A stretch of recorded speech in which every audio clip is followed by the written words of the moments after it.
I definitely agree with the leadership part. I mean, when we look at the dentists that we work with that, there's practices we work with that are, let's say between 500,000 to a million in revenue. And there's some that are, 5, 6 or more. It's never the SEO, right? It's not like a lot of practices think, if I just sprinkle the right Facebook marketing on, my business is going to grow. It's not about that. Number one, it comes down to the leadership. Like, these people are, they come in, they've got a great attitude. People love working for them, right? So, which leads me perfectly to sort of the next question. So one of the things that, one of my mentors is this lady, her name is Cal Bratch. She runs a very successful practice in Ontario as well. She believes in a lot of the same things you're talking about, that, it's about the leadership, it's about the team. You have to empower the people to grow the practice for you. So one of the things she said that really stuck with me, and I want to kind of get your perspective on it, is she said, as a dentist, your success, the success of your whole practice, it's really at the mercy of your team. These people can either rise you up, or they can bear you very subtly, right? So you need to focus on them. And I think a lot of dentists believe that, if you're just really good at dentistry, then you can build a very good dental practice. Like, no, that's a very small part of it. So what's your perspective on it? And as a sort of second part question, how do you get the team on board? How do you empower them? Can you kind of share a bit about, how you've done it, or sort of you mentioned like the people don't have a system to follow. Can you touch a little bit more upon that? What is the sort of system? Like, what are the pieces you think dentists are missing? Yeah, that's a good question. There's so much to unpack in that one. So you mentioned marketing. Like, marketing to me is, it magnifies what you've already got. If you've got crappy systems, it's just going to magnify that. Like, you don't want to broadcast that. You don't want to add. It's like, if I have a shopping cart and I put a Ferrari engine in it, it's still a shopping cart. The wheels are going to fall off at a certain point. So you can't just throw more marketing dollars at it and fix it. Marketing to a degree fixes some slop, but it's never going to get you to second gear, right?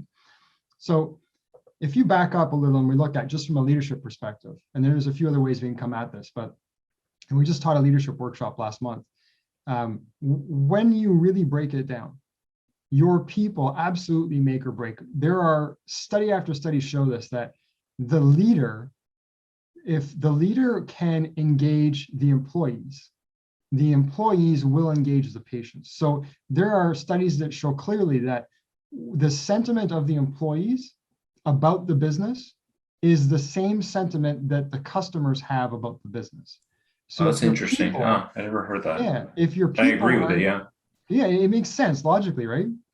Like, if your people aren't engaged, and if they're, so let me take it from the other direction. If your people are super excited about what you do, they love coming to work, they're a really cohesive team, then the patients will feel that. And it drives everything, right? Case acceptance, referrals, people paying their bills, etc.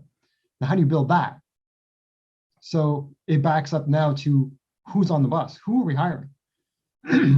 Again, from my own experience, I remember way back in the day doing hiring with, at the end of the day, exhausted. Like, I want to go home, 10 minutes. What do you got? Here's a resume. Yeah, they're qualified. Okay, they got a pulse, hire them, good enough.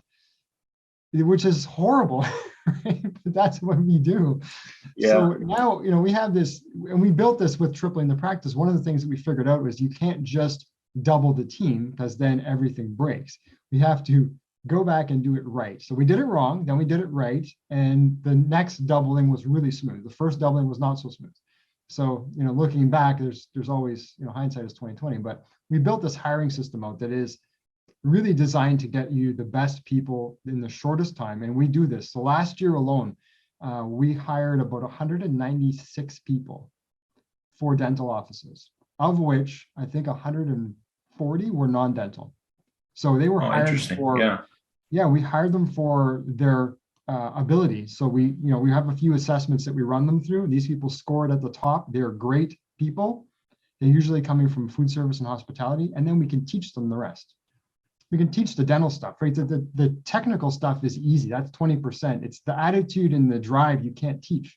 So if you build a team with the right people, and then you just teach them what they need to know, you're going to win, right? So if you don't have the right people, it's very hard to engage. So some people say, well, can you take the team that I have and we can make them better. But if you want the best version of your team, maybe there are some replacements that need to be made. I don't know. So again, there's a way to do that. But over time, the ultimate goal should be, maybe I don't want to turn over my team, but I want to build my team. So every time I hire, I have a new opportunity to make my team better. And with each new person, if I'm hiring and bringing a person in at the top and losing from the bottom of the team, then we're just turning over in the right trajectory. Things are going in the right way.